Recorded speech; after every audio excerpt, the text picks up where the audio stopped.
बोलो जयकारा बोल मेरे श्री गुरु महाराज की जय।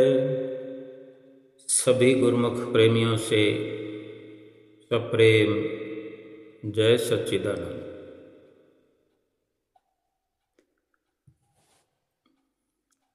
जिस तरह इंसान अपने निकट भविष्य के लिए, आने वाले समय के लिए, अपनी जीवन की ज़रूरतों के लिए अनेक प्रकार से व्यवस्थाएं करता है, कुछ बचत करता है, रुपया पैसा कमा करके हर किसी की ये हार्दिक इच्छा रहती है कि वो कुछ न कुछ बचत करे, और प्रयास तो यही होता है कि अधिक से अधिक बचत करे। जीवन का निर्वाह करते हुए, जरूरतों को पूरा करते हुए एक बचत रोज की रोज होती रहे। कोई बैंक में अकाउंट खोल करके उसमें बचत शुरू कर देता है, कोई कहीं इन्वेस्ट कर देता है, कोई सोना लेकर के रखता है,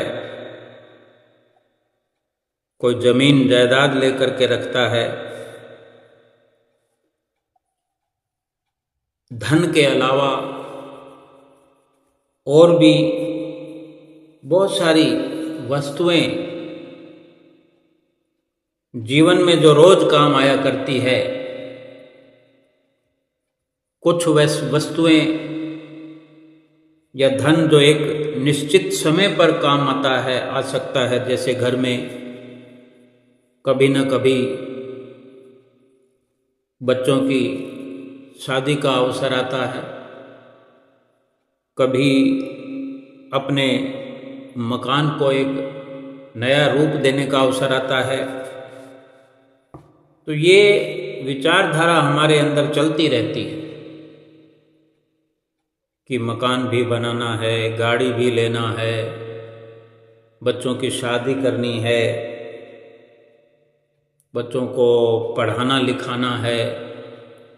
हर किसी की अलग अलग प्रकार की व्यवस्था हो सकती है, लेकिन ये सब के लिए जरूरी है कि हर कोई बचत करके अपने किसी भी ऐसे वक्त के लिए कि जब मुश्किलों का सामना न करना पड़े, वो व्यवस्था करके रखना चाहता है, करके रखता है, प्रयास जारी रहता है।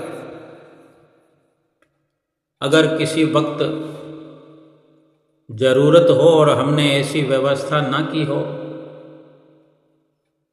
फिर उस वक्त कितनी मुश्किलों का सामना करना पड़ता है। विस्तार से समझने की जरूरत है कि जितनी हम बात कर रहे हैं, जितना विचार कर रहे हैं, जितनी चर्चा हो रही है, वो शरीर के मानित, शरीर के निमित्त अब तक हम विचार कर रहे हैं कि अगर कोई वस्तु कम या ज़्यादा हो भी जाए तो कोई फर्क नहीं पड़ने वाला। जिसको बचत करना है वो बचत करेगा। अगर किसी वस्तु की कमी हो, अब जिसके पास बचत करने को कुछ है ही नहीं, प्रयास तो वो भी करते हैं जो 500 रुपया रोज कोई मजदूर दिहाड़ी कमाता हो। अगर 600 रुपये की दिहाड़ी है, कभी 2 घंटे ज़्यादा काम भी कर लेता है, 700 कमा लेता है, कभी 4 दिन की लगातार छुट्टी भी हो जाती है। हम 500 रुपये मान लें, 500 रुपये की दिहाड़ी कमाने वाला वो घर चलाता है, अपने 4-5 मेंबर घर में हैं बच्चों सहित। अगर एक परिवार उनका 5 लोगों का भी है, 4 लोगों का भी है, तो 500 रुपये से क्या होता है? वो भी बचत करने का विचार रखता है, इरादा रखता है और बचत करके छोड़ता है, बचत करता है, चाहे 1000 रुपया महीना ही क्यों ना कमाए। वो ऐसा मान लेता है कि मेरी तो 15,000 रुपये नहीं, 14,000 रुपये ही कमाई है महीने की। अगर 14,000 ही होते, 500 की जगह अगर 450 ही होते हम मेरे रोज के, तो भी गुजारा करता ही। कुछ भी मान करके वो बचत करता है। अगर वो ना भी करे तो भी ऐसा नहीं है कि शादी नहीं होगी बच्चे की। उन लोगों के घर भी तो शादियां होती हैं, क्योंकि सारे इंतजामात जो हैं भगवान ने हर किसी के लिए निश्चित किए हुए हैं। अनेक प्रकार की बचत करने पर भी अनेक प्रकार की चपत भी लग जाती है।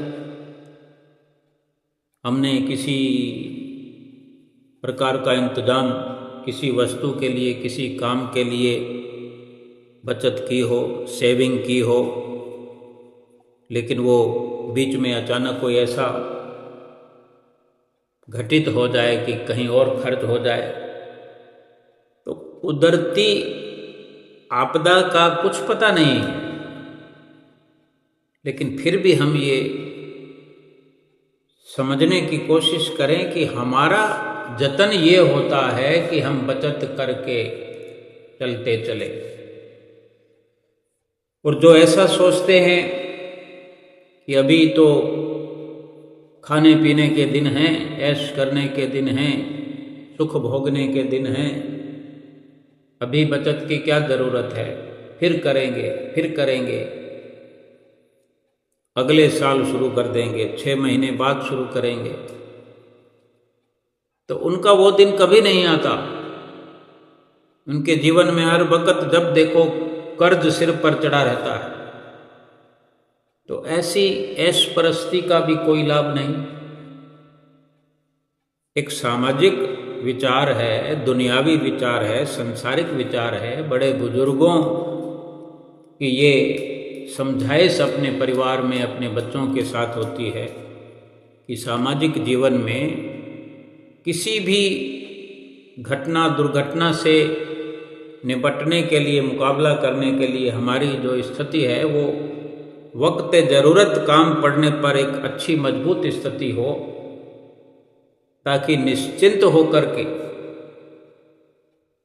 और जो बचत करते हैं चाहे वो गरीब है, वो अपनी गरीबी के अनुसार बचत करेगा, चाहे वो 1000 रुपया लेकर बैंक में हर महीने जाता हो, जमा कराता हो, उसके लिए वो बड़ी मायने रखने वाली पूंजी बन जाती है। जो लखपति है वो एक की बजाय 10,000 या 20,000 महीने के भी जमा कर सकता है। उससे बढ़कर भाव समझने का यह है कि इस जीवन में हर प्रकार की बचत करने की ज़रूरत है, और हम करते तभी एक सफल इंसान, सफल जीवन व्यतीत करने वाला व्यक्तित्व का मालिक समझा जा सकता। हर किसी को ये अच्छे व्यक्तित्व वाला है, अच्छे व्यवहार वाला है, अच्छी सोच वाला है, कैसे करना है, क्या करना है। बचत करने वाले अपने आप अपना एक फिक्स प्रोग्राम बना लेते हैं, अपनी ऐसी सोच बना लेते हैं कि कहाँ से क्या करना है, कैसे कटौती करनी है। जो जैसी हालत में है वो अपने आप निश्चित करता है कि मुझे इतना बचाना है, इतना तो मैं बचाऊंगा ही। फिजूल खर्चियाँ करने वाले फिजूल खर्ची करके भी कहीं ना कहीं से बचत कर लेते हैं, तो बचत तो चाहो तो हो जाती है। अब हम ये विचार करें कि परमात्मा ने सबको ये सुंदर मनुष्य जन्म दिया है, तो बचत तो हम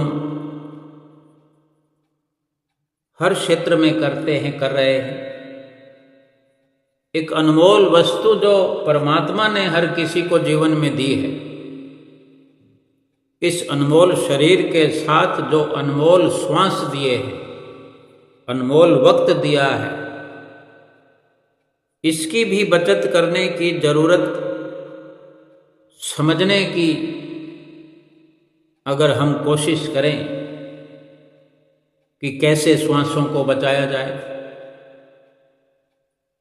सबसे अगर कीमती वस्तु जीवन में हमारे है वो श्वास है, वो वक्त है, वो शरीर है। शरीर का हमें पता नहीं कितने दिनों के लिए मिला हुआ है, वक्त का पता नहीं कितने दिनों के लिए है, लेकिन फिर भी बचत की जा सकती है कि यहाँ से उठाकर यहाँ खर्च कर दिया जाए, वक्त यहाँ से निकाल करके यहाँ लगा दिया जाए। वो वक्त एक प्रकार से बचत होता चला जाएगा। जहाँ लगाया जाएगा वहाँ उस क्षेत्र में एकत्रित होता जाएगा। उस वक्त से जो भी कमाया जाएगा, उस वक्त से जो लाभ उठाया जाएगा, वही हमारे इस जीवन रूपी खाते में, अकाउंट में जमा होता जाएगा। सबसे बड़ी सुंदर बात समझने की श्वासों के लिए कि श्वासों को कैसे बचाया जाए। संतों महापुरुषों की शरण लेने पर हर किसी को ये अवसर मिल चुका है। हर किसी के जीवन में ये लाभ का अवसर है कि संतों महापुरुषों ने हमें युक्ति बताई है श्वासों की बचत करने की। श्वासों की बचत करें, वक्त जरूरत काम आएंगे। सतगुरु से सच्ची प्रीत करें, वे श्वास श्वास में नाम जपाएंगे और हम भव सागर से तर जाएंगे। कैसे बचाना है श्वासों को? कि बहुत कोई मुश्किल काम नहीं है, या यूं कहें कि श्वासों की बचत करने से अधिक सरल काम कोई और नहीं है। धन कमाना मुश्किल हो सकता है, धन बचाना मुश्किल हो सकता है, समय बचाना मुश्किल हो सकता है, शरीर बचाना मुश्किल हो सकता है। अगर श्वासों को बचाना सीख जाएं तो वक्त अपने आप बचेगा, ये शरीर भी अपने आप बचेगा, लाभ ही लाभ होगा, धन भी बच जाएगा। धन को बिना बचाए बच जाएगा। धन को बचाने के लिए अलग से मेहनत नहीं करनी होगी, अलग से पुरुषार्थ नहीं होगा, अलग से कोई सोच विचार या मुश्किलों का सामना कि कैसे बचत करें धन की, ये भी जरूरत नहीं पड़ेगी। क्योंकि जिसने अनमोल से अनमोल वस्तु को बचाना सीख लिया, तो धन तो श्वासों के मुकाबले कुछ भी कीमत नहीं रखता। जिसने श्वासों को बचाना सीख लिया, उसने क्या करोड़ों, क्या अरबों, क्या खरबों, कोई सीमा नहीं है, कोई वर्णन नहीं है कि उसने क्या क्या बचा लिया। सब कुछ बचा लिया।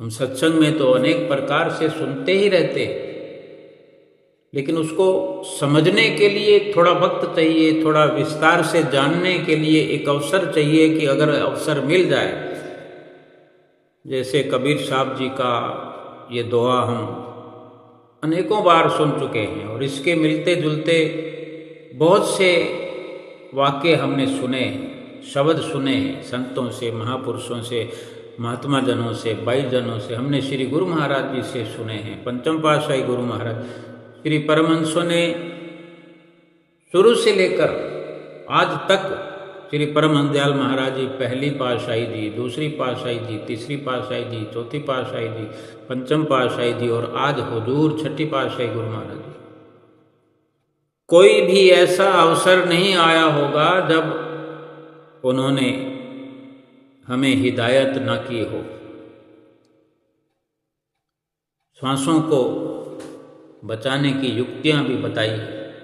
कबीर साहब जी ने जो वर्णन किया कि कहता हूँ कह जात हूँ, कहा बजाऊं ढोल, श्वासा खाली जात है, 3 लोग का मोल। और ये सबसे बड़ी बात है कि उन श्वासों को बचाना है जो फिजूल जाया हो रहे हैं, खाली जा रहे हैं, बेकार जा रहे हैं, जिससे कुछ हम लाभ उठा ही नहीं रहे। बेकार जाने वाले श्वासों को बचाना है। ये कितनी खुशकिस्मती है हमारी। अगर ये श्वास अगर हम बचाएंगे नहीं तो ये एकदम से बेकार ही खर्च होते चले जाएंगे। एक के साथ दूसरा लाभ भी है कि ये श्वास लेखे भी लगेंगे और श्वास बचेंगे भी सही। और कोई ये विचार करे कि श्वासों को अगर बचाने की कोशिश करेंगे, अगर श्वास को लेना बंद कर दें तो जिएंगे कैसे? कोई फर्क नहीं पड़ेगा। बल्कि श्वासों को बचत में करते हुए, सांसों की बचत करते हुए जीवन बेहतर प्रकार से हम जी सकेंगे, स्वस्थ जीवन जिएंगे। पहले से बेहतर जीवन हो जाएगा, पहले से बेहतर हमारा स्वास्थ्य हो जाएगा, पहले से बेहतर हमारी मानसिकता हो जाएगी, पहले से बेहतर हमारा मुकद्दर हो जाएगा, मुकद्दर बदलने लगेगा, तकदीरें बदलने लगेगी। क्योंकि श्वासों की बचत करना तकदीर को बदलने जैसा है। क्योंकि निश्चित तौर पर प्रभु ने हमें श्वास खर्च करने के लिए दिए हैं, लिख दिया है कि तुम्हें 24,000 श्वास रोज खर्च करने ही पड़ेंगे, श्वास खर्च हो जाएंगे। क्योंकि 24,000 श्वासों का लेखा जोखा रोज खर्च करने का बना हुआ है। बेशक किसी घड़ी में ज़्यादा खर्च होते हैं, किसी घड़ी में कम होते हैं, तो एवरेज मिला दिया गया, बना दिया है। कहीं कहीं 21,000 कुछ श्वासों का भी जिक्र आता है। लेकिन शास्त्रों में जो वर्णन है सीधा सीधा 24,000 श्वासों का है। तो हम 24,000 श्वासों के माध्यम से ही समझते हैं। हमने समझना है और करना है। भाव केवल इतना ही है कि श्वासों को लेखे लगाना। कुछ भी अगर हम बचाएंगे, अगर धन बचाते हैं तो उसका भाव यही होता है कि धन को बचत करके किसी अच्छी जगह लगाना। शरीर को अगर हम बचाना चाहते हैं, कोई काम नहीं करना चाहते, कोई मुश्किल काम होता है नहीं करना चाहते, तो हम चाहते हैं कि थोड़े समय में अधिक कमाई हो जाए, थोड़े समय में हमारा काम बढ़िया हो जाए, हर कोई चाहता है। तो श्वासों का भी ऐसा ही है। जो हमें सतगुरु की ओर से शब्द मिला हुआ है, नाम मिला हुआ है, हम जो सुमरन करते हैं, सुमरन से ही श्वास बचते हैं। बेशक हमें पता ना हो, श्वासों की बचत हो रही हो, पता ना हो, तो आज पता लग जाएगा बचत तो हो रही है। अगर सुमरन करते हैं तो, अगर सतगुरु से हमारा जुड़ाव है तो, सतगुरु की आज्ञा में हैं, आज्ञा की पालना में हैं, सुमरन कर रहे हैं, सुमरन करते हैं, तो श्वासों की निश्चित रूप से बचत हो रही है। अभी अगर कोई अनजान बन के चलता रहे,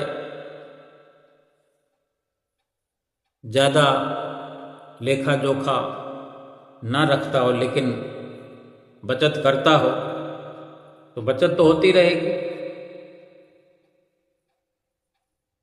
लेकिन सबसे बड़ी बात ये भी है कि जो भी बचत होती रहे उसका हमें मालूम भी हो तो और अच्छी बात है, ताकि कहीं गफलत ना हो जाए, हम वंचित ना हो जाएं, हमसे चूक ना हो जाए, एक एक श्वास हमारी निगरानी में रहे, क्योंकि बहुत कीमती है।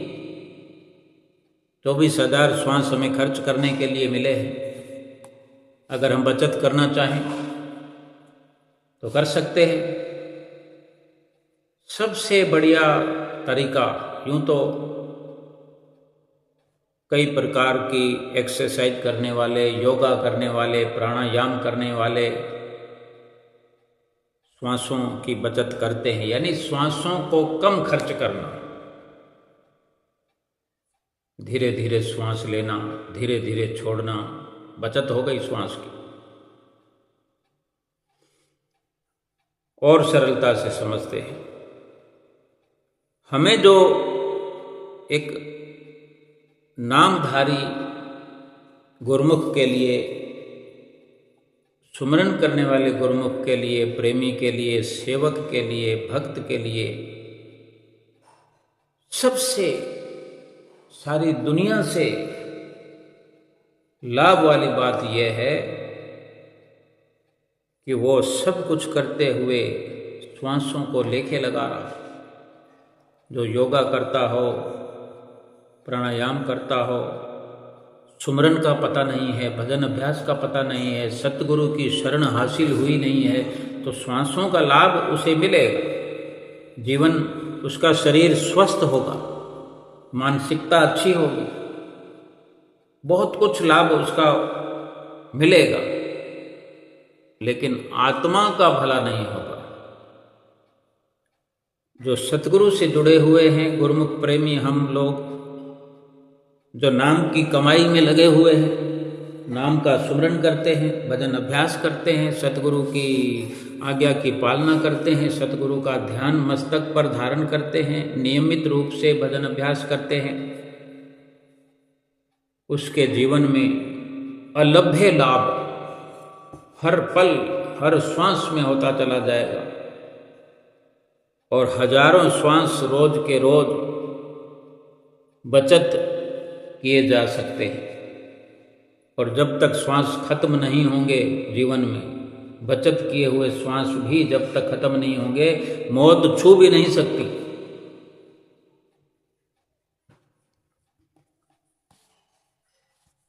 चौबीस 24,000 श्वास निश्चित है, और हमें सतगुरु ने 2 घंटे भजन अभ्यास निश्चित रूप से करना अनिवार्य बताया है। सबने सुना है, अनेक बार सुना है, कई बार लगातार बार बार सुना है, कल भी सुना होगा, परसों भी सुना होगा, आज भी सुना होगा, फिर सुन रहे हैं। 24 घंटों में 24,000 श्वास खर्च करने के लिए परमात्मा ने दिए हैं, यानी 2 घंटे में 2,000 श्वास खर्च करने के लिए आज़ादी है। अब जब सुमरन करते हैं, श्वास को धीरे धीरे लेना होता है, ठीक प्रकार से समझें। अगर 1 घंटे में 1,000 श्वास खर्च करने होते हैं, अगर सुमरन कर रहे होते हैं तो 1 मिनट का हिसाब लगाते हैं। 1 घंटे में 1,000 के हिसाब से और 24 घंटे में 24,000 श्वास खर्च होने के हिसाब से 1 मिनट में लगभग 16-17 के आसपास श्वास खर्च होते हैं। जबकि सुमरन में सरल से सरल प्रकार से करें, सरल से सरल तरीके से करें, श्वास नीचे से ऊपर और ऊपर से नीचे आकर जब श्वास खत्म होता है तो बड़े आराम से धीरे, बिना मुश्किल पैदा हुए, अगर श्वास को धीमी रफ्तार में लें, धीरे धीरे श्वास को लें, मस्तक तक ले जाएं, सतगुरु का ध्यान धरते हुए, फिर वहाँ थोड़ा सा विश्राम, 1 सेकेंड 2 सेकेंड के लिए, पहले सब कुछ छूट है, भाव केवल ये होना चाहिए कि मैं सतगुरु के बताए अनुसार भजन सुमरन की ये एक अच्छी शुरुआत कर रहा हूँ। बेशक हम पहले से करते हैं, लेकिन इस प्रकार से अपनी विचारधारा को रखेंगे तो एक हिसाब किताब का हमारे जीवन में एक शुरुआत हो जाएगी कि हम इस पर नज़र रख सकेंगे। हमारे लिए खुशी की बात है जिसको जो धन बचत करता है, रुपया पैसा बचाता है, कोई सोना खरीद के लाता है, बचत करके रखता है, सिक्के लेकर के रखता है, कोई चांदी के सिक्के लेकर के रखता है। जिस जिस भी वस्तु की जिसने बचत की है, जिस जिस वस्तु को जिसने खरीद कर रखा है, जिस जिस वस्तु में जिसने इन्वेस्ट किया है, उसको खुशी होती है कि नहीं? पता है तभी खुशी होती है।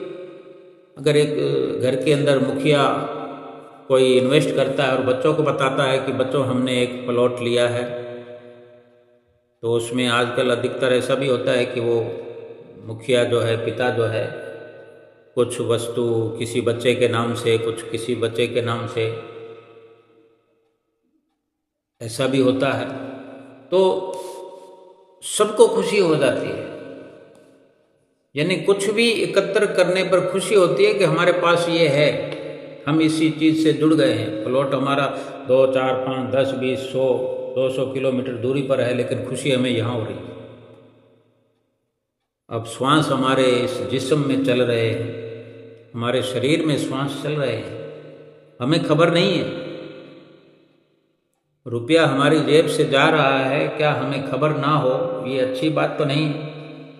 क्या हमने कमाया, क्या खर्च किया, क्या बचत किया, कहाँ रुपया जाया गया, बेकार गया, कहाँ लेखे में लगा, किसका लाभ हुआ, किसका नहीं हुआ। हर प्रकार से एक समझदार प्राणी इस प्रकार की समझ बूझ रखता है।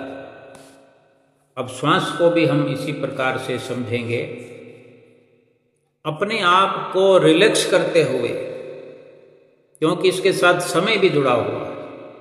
अपने मन मस्तिष्क को बिल्कुल हरा भरा करते हुए, हरियाली पैदा करते हुए, आंख बंद करें, आंख खोलें, एक हरियाली का अनुभव करें, खुशी का अनुभव करें। सब कुछ अपने आप पर निर्भर करता है। हमारे अंदर चिंताएं, परेशानियां, बहुत कुछ इस जीवन के अंदर आ जाता है, आया हुआ रहता है, लेकिन उसमें तब्दीली को लाना भी हमारे हाथ में अधिकार दिया है प्रभु ने। श्वास दिए हैं तो ये छूट दी है 24,000 श्वास खर्च करने की, लेकिन बचत करने के लिए मना नहीं किया कि तुम अगर इससे कम खर्च करोगे तो मर जाओगे, श्वास निकल जाएगा। हाँ, श्वास को रोक कर ही बैठे रहो, मरने का इंतजार ही कोई करता रहे तो फिर तो मर जाएगा, श्वास निकल जाएगा। केवल बचत करने की, घर गृहस्थी में भी बचत उतनी ही ठीक मानी जाएगी कि घर की ज़रूरतें, जीवन की ज़रूरतों को पूरा करते हुए, ज़रूरतों के पूरा करने का मतलब है तन के लिए कपड़ा, पेट के लिए खाना, खुराक, चाहे जैसे सदियों से प्रचलन आया है कि दाल रोटी, क्योंकि ज़रूरी नहीं है कि मटर पनीर खाना है, शाही पनीर खाना है। वो दाल रोटी सबसे बेहतर भी स्वास्थ्य के लिए रहेगी, सुविधा भी रहेगी, बचत करने का उसमें खुला अवसर है। कोई ये सोचे कि अब और अधिक बचत करनी है तो हम एक समय खाना खाएंगे, फिर कहीं आगे वक्त में कहे कि अब एक दिन खाना खाएंगे, दूसरे दिन नहीं खाएंगे, आज खाया है तो फिर कल नहीं खाएंगे, एक दिन छोड़कर खाना खाने लगे, या फिर चल के कहीं 2 दिन छोड़कर खाना खाने लगे।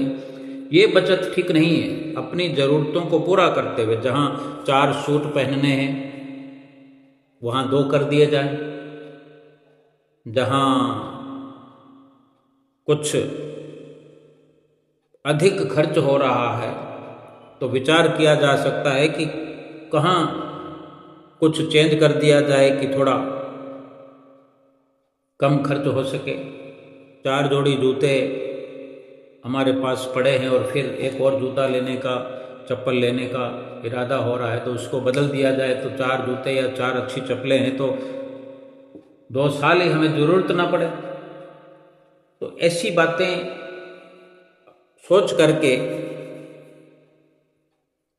इस प्रकार से बचत करने वाले करते, बल्कि ये नहीं कि जहाँ ज़रूरत हो वो भी कहीं पर किसी को देने हैं, ब्याह में, सगाई में, शादी में, या कहीं दिखावा करना है 5,000 का, तो वहाँ अगर 2500 का करेंगे तो भी काम चल जाएगा, तो हो गई 2500 की बचत। फिजूल खर्ची को रोकना बचत होता है, वो अच्छी बचत है। ये श्वासों का भी, और श्वास तो फिर महापुरुषों ने निश्चय कर दिया है आद जुगाद से कि लेखे में सोई घड़ी बाकी दिन बर्बाद, कि जिस घड़ी में कोई भगवान का सुमरण कर रहा है, नाम जप रहा है, जो वक्त भजन सुमरण में लगता है, कीर्तन में लगता है, भगवान के नाम में लगता है, वही घड़ी सफल है, वही श्वास सफल है, बाकी सब बेकार है। तो सारे के सारे श्वास जो हैं फिजूल जा रहे हैं। जीवन को जीना है, लेकिन नाम बिना जग जीवना, सो दादू किस काम, कि जो नाम का सुमरण किए बिना जाता है, जी रहा है। संत दादू दयाल जी कहते हैं कि नाम के बिना जो जीता है, नाम के सुमरण के बिना जो जीवन जी रहा है, ऐसा जीवन जीने का कोई लाभ नहीं है। अब हम सुमरन जैसे करते हैं तो श्वास को धीमी गति में चलाते हैं। एक आसान सा चुनाव करना है, थोड़ा सा संघर्ष करेंगे तो लाभ मिलेगा, अपनी अंदर से मजबूती होगी। एक जुगत लगाने की जरूरत तो हर काम में रहती है, लेकिन शुरुआत को तो कैसे भी किया जा सकता है। सुमरन की हमने शुरुआत कर दी है सतगुरु के वचन मानकर, श्री गुरु महाराज जी की आज्ञा को मानकर, कि श्री गुरु महाराज जी की अगर आज्ञा मान रहे हैं, श्री गुरु महाराज जी हमारे अंतर्यामी हैं और हम भी मानते हैं, तो उनकी नज़र हम पर बनी हुई है। कहीं कमी पेशी होगी वो सब कुछ ठीक करने वाले हैं। तकदीर बदलने में देर नहीं लगेगी। हमने 1 मिनट में जहाँ 16-17 श्वास की हमें आज़ादी है, अगर हम बड़े आराम से आज शुरू करके देख सकते हैं। ये एक्सपेरिमेंट, ये खोज, ये हम अपने आप से करें घड़ी को देखते हुए। घड़ी का सेकंड का जो सेकंड की सुई चल रही है, वो पूरा चक्कर घड़ी में 12 अक्षरों पर चलाएगी, चक्कर लगाएगी, तब 1 मिनट होगा, यानी 60 सेकंड होंगे। देखें 1 मिनट में 16-17 श्वास हम लेते हैं, इसका भी तजर्बा करें। क्योंकि 24 घंटे में बड़े ऐसे पल आते हैं जब हमें पता नहीं लगता कि बड़े तेज श्वास चल रहे होते हैं, या जिसमें देखें कि नींद का समय होता है, बड़े तेज श्वास होते हैं, धड़ा धड़ श्वास आ रहा है, जा रहा है। 1 मिनट में 16-17 से ज़्यादा भी हो जाते हैं, कई बार कम भी होते हैं।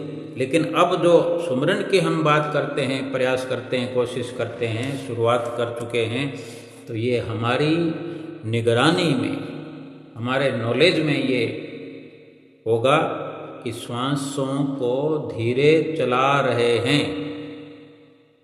पहले श्वास हमें चलाया करते थे, श्वास लेते हैं तभी तो हम जिंदा रहेंगे, तभी हम चलेंगे, श्वास होंगे तभी चलेंगे, श्वास जब खत्म हो जाएंगे फिर कौन चलता है।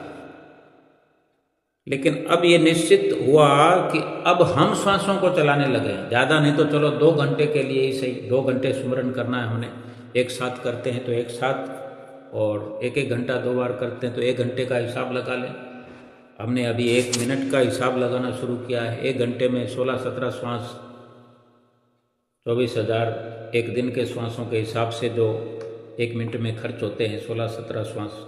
अब जो हम सुमरन में जो धीरे धीरे श्वास ले रहे हैं, घड़ी को देख कर के हिसाब लगाएं कि कितनी देर तक हम श्वास को धीरे धीरे ऊपर ले जा सकते हैं। सतगुरु का ध्यान करें, शब्द का अपने अंदर श्वासों के साथ शब्द की शुरुआत करें।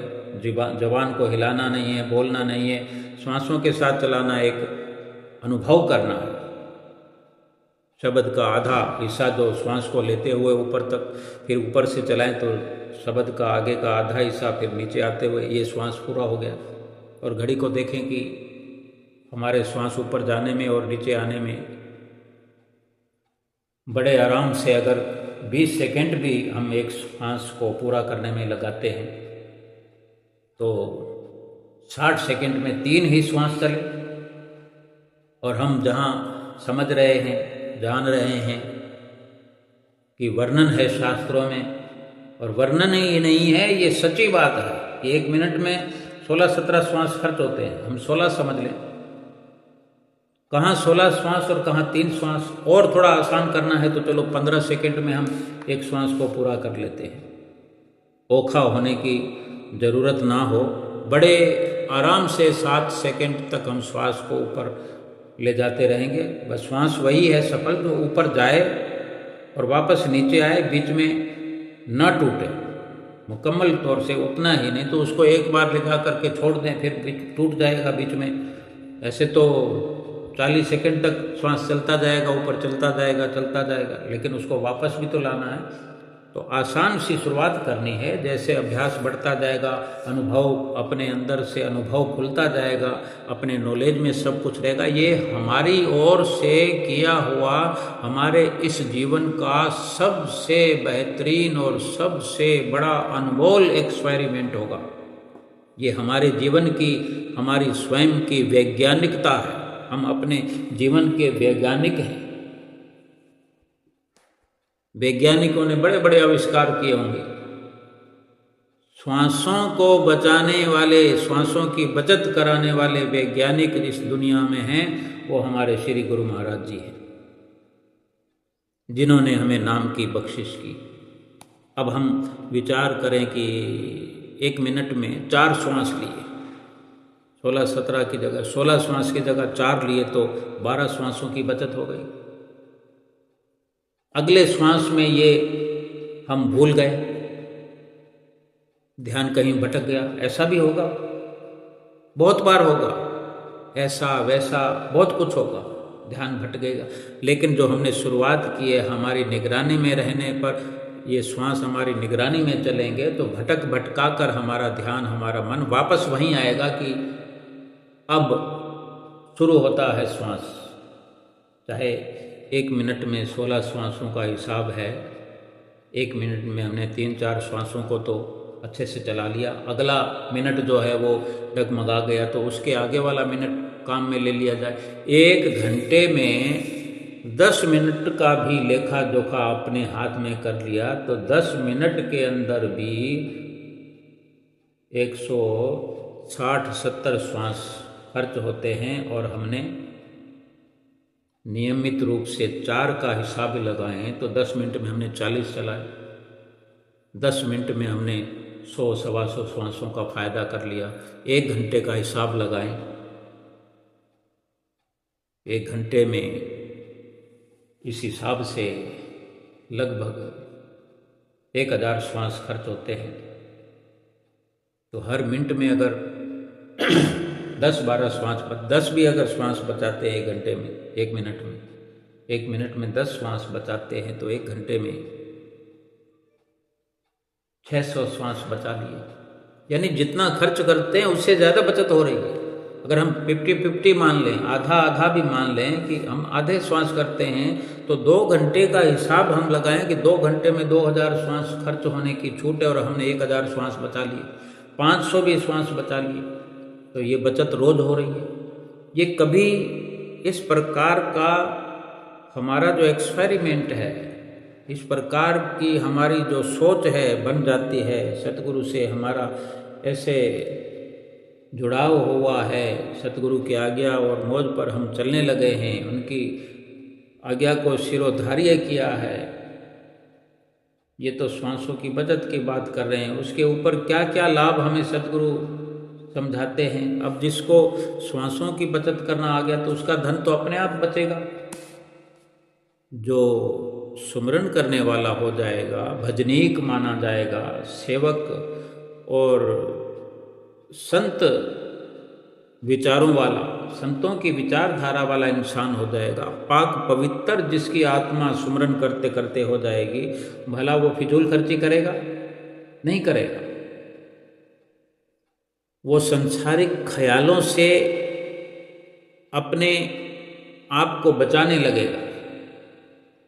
संसारिक विचारधारा से उसकी विचारधारा आध्यात्मिक होती चली जाएगी।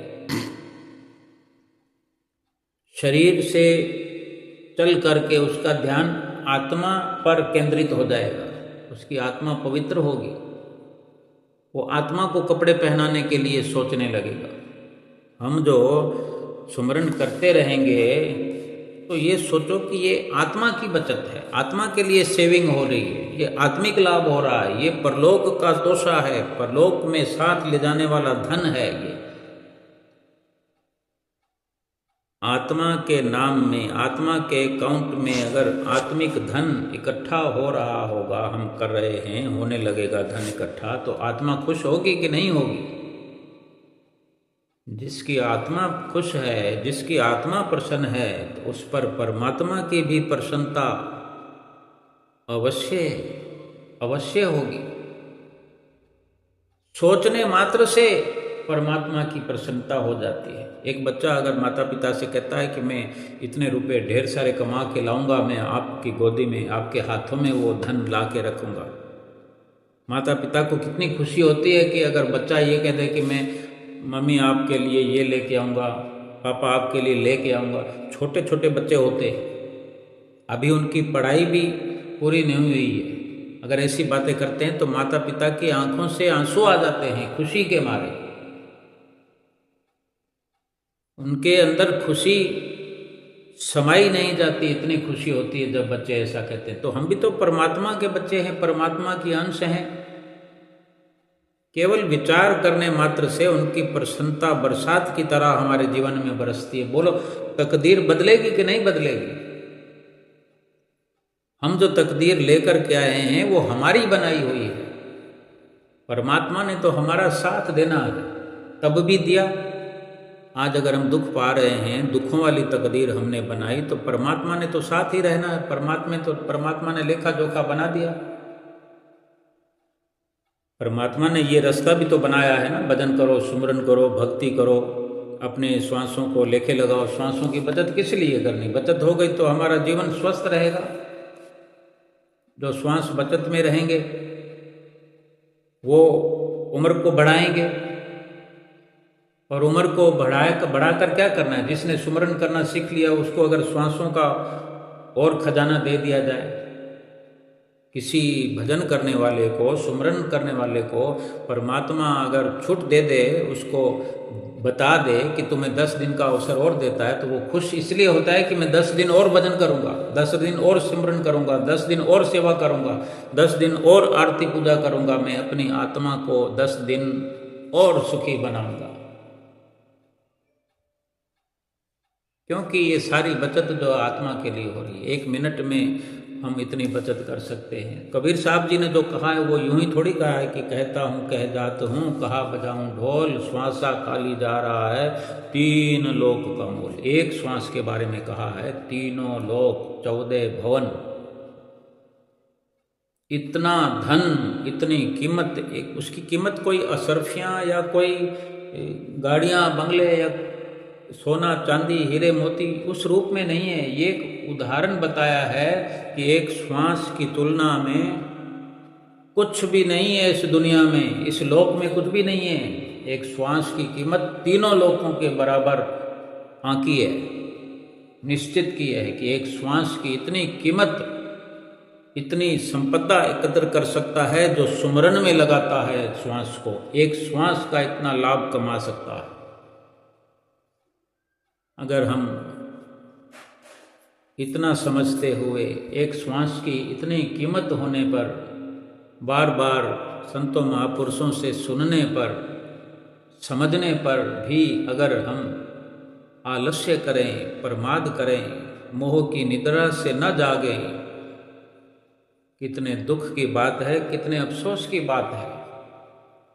आत्मा का क्या होगा फिर? आत्मा का उद्धार कैसे होगा? अभी नहीं हुआ तो फिर कब होगा? हम अगर सोचते रहेंगे कि आज करेंगे, कल करेंगे, परसों करेंगे, वक्त का तो पता ही नहीं है, श्वासों का भी कोई पता नहीं है कब खत्म हो जाएं, कितने श्वास मिले, कोई रसीद नहीं मिली है हमें। कोई हमारे हाथ में हिसाब किताब नहीं दे गया, तुम्हें इतने श्वास हैं, इतने तुम्हारे दिन हैं और इतने समय के लिए तुम्हें शरीर मिला है।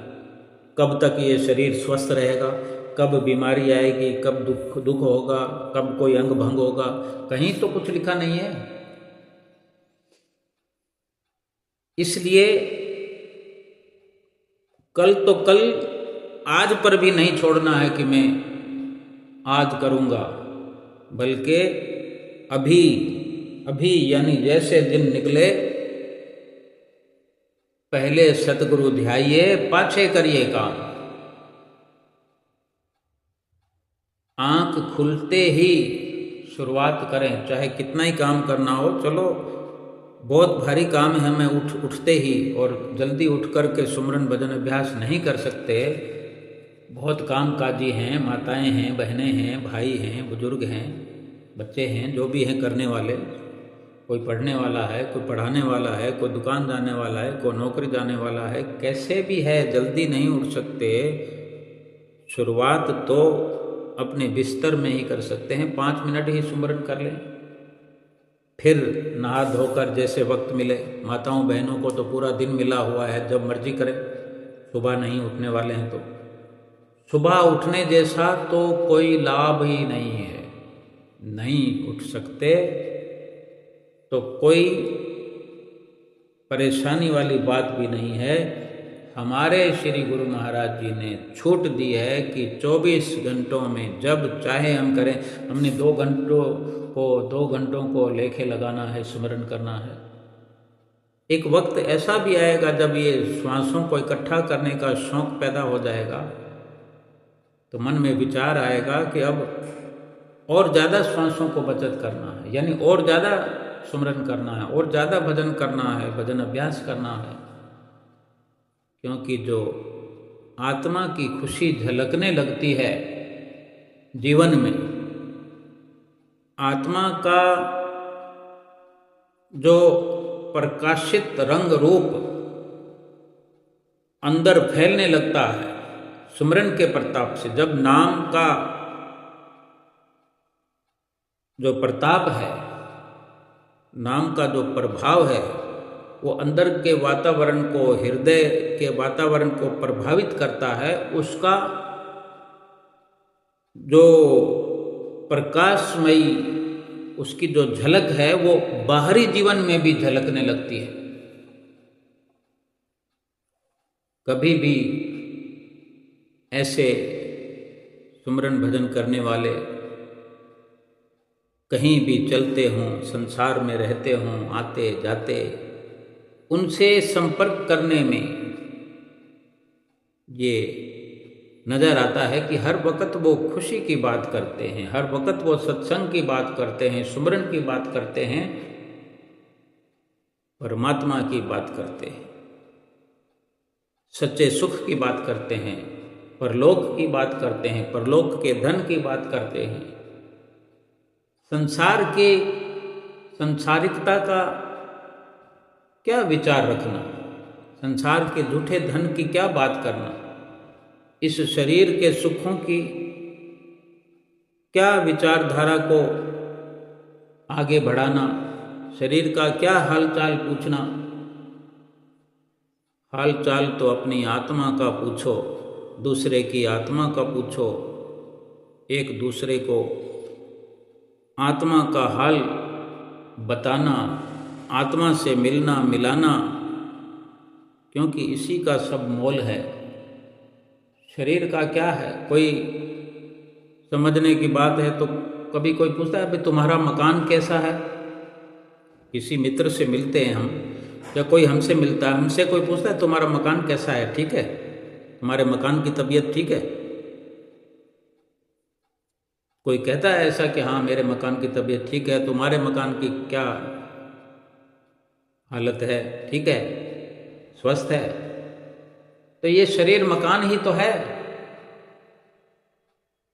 भाव हमारे अंदर होना चाहिए। आत्मा का भाव तभी रहेगा दूसरे के प्रति भी और अपने प्रति भी, जब आत्मा के लिए हमारी विचारधारा, हमारा अनुभव खुल जाएगा। आत्मिक स्तर पर हमारी विचारधारा चलती होगी, आत्मिक स्तर पर हमारा सुमरन चलता होगा, आत्मिक स्तर पर हमारे ये श्वास चलते होंगे। श्वास जो बचत किए जाएंगे वो इसी उम्र में भी अगर खर्च ना भी हो पाए, ये विधि का विधान है, जो परमात्मा चाहे वो कर सकता है। श्वास हमारे बचे हुए हमारे ही काम आएंगे। वक्त ज़रूरत, यानी जब हमें ज़रूरत हो, हमारा अगर प्रभु से मेल है तो हमसे पूछा जाएगा कि तुम्हारी क्या इच्छा है। हमारी जमा पूंजी हमारे ही काम आएगी।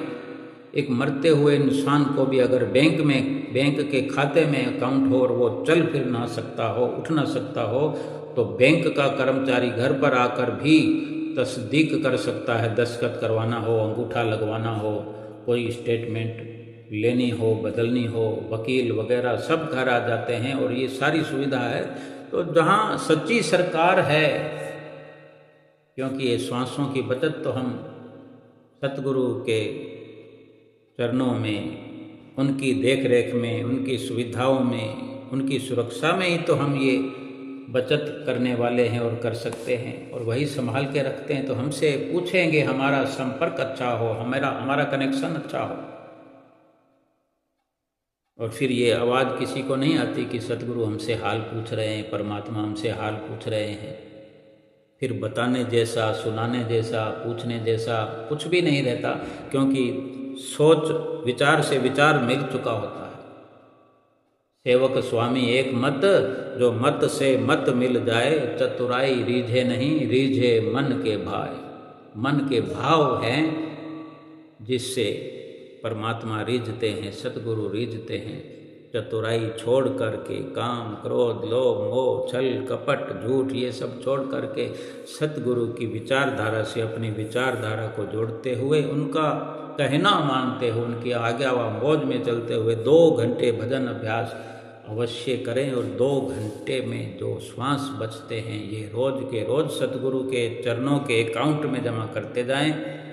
हमारा तन सुखी, हमारा मन सुखी, हमारा संसार का धन भी सुखी और भक्ति का धन भी परलोक के लिए सुख सुहेला करने के लिए पर्याप्त मात्रा में सतगुरु की प्रसन्नता प्राप्त करते हुए अपना लोक सुखी करें, परलोक सुहेला करें। बोलो जयकारा बोल मेरे श्री गुरु महाराज की जय।